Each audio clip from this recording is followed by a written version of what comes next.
Hello students. आज हम लोग वेव ऑप्टिक्स का एक बहुत ही इम्पॉर्टेंट फंडामेंटल आइडिया समझने वाले हैं, ह्यूजेंस प्रिंसिपल।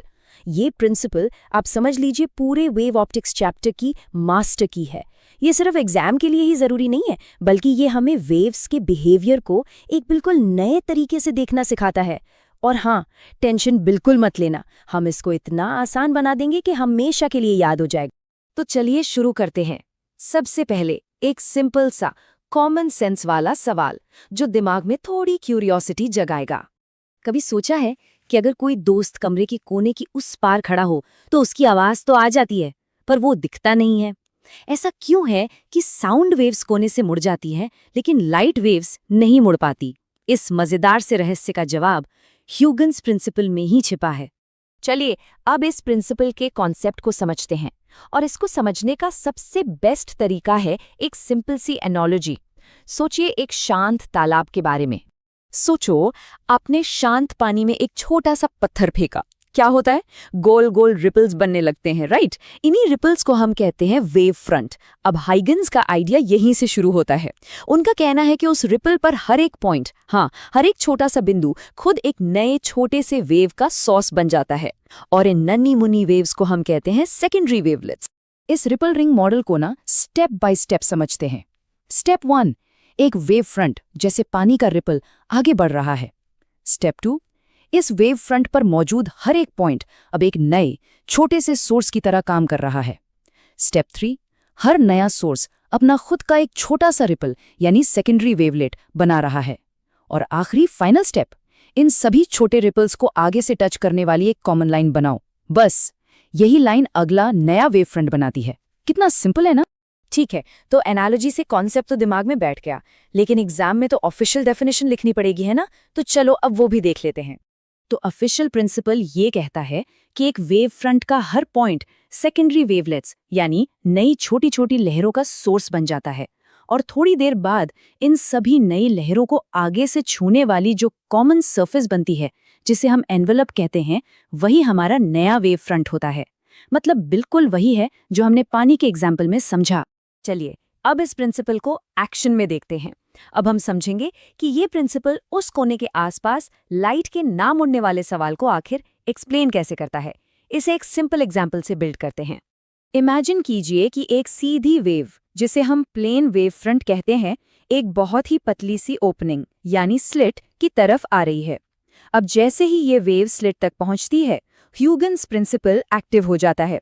स्लिट के अंदर मौजूद हर पॉइंट एक नए सोर्स की तरह बिहेव करने लगता है।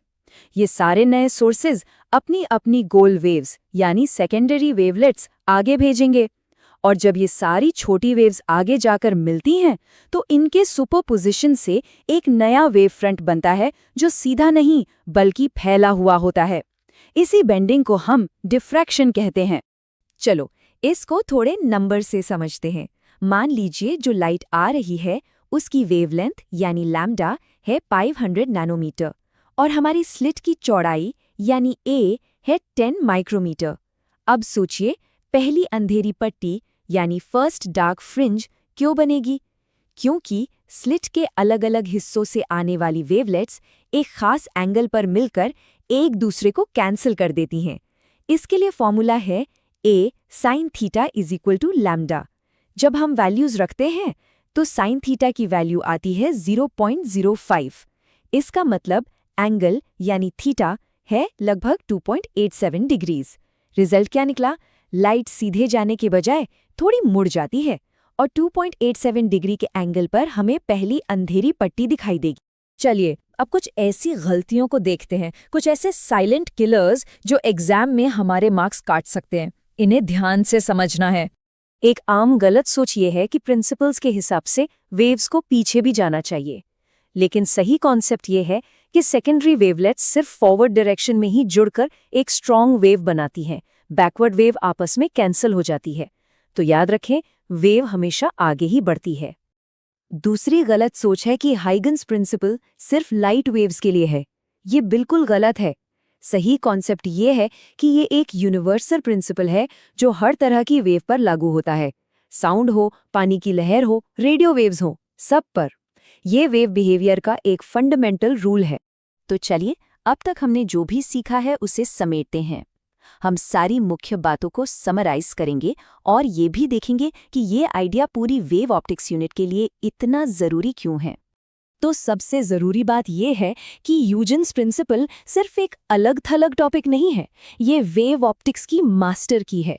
रिफ्लेक्शन और रिफ्रैक्शन के लॉस को डिराइव करने के लिए और डिफ्रैक्शन को समझाने के लिए ये हमारा फंडामेंटल टूल है। चलिए, इस पूरे विश्लेषण के मुख्य बिंदुओं को जल्दी से दोहरा लेते हैं। नंबर 1, वेव फ्रंट का हर पॉइंट नए सेकेंडरी वेवलेट्स का सोर्स होता है। नंबर 2, नया वेव फ्रंट इन वेवलेट्स की फॉरवर्ड टचिंग सरफेस यानी एनवेलप होता है। नंबर 3, ये प्रिंसिपल रिफ्रैक्शन और डिफ्रैक्शन जैसे वेव बिहेवियर्स के पीछे का क्यों बताता है। और आखिरी, ये सभी वेव्स के लिए एक यूनिवर्सल नियम है, सिर्फ लाइट के लिए नहीं। तो अब जब हम ये जान चुके हैं कि वेव्स फैलती कैसे हैं, क्या हम इस प्रिंसिपल का इस्तेमाल करके रिफ्रैक्शन के स्नेल्स लॉ को प्रूव कर सकते हैं? सोचिएगा ज़रूर, क्योंकि यही हमारा अगला टॉपिक होगा।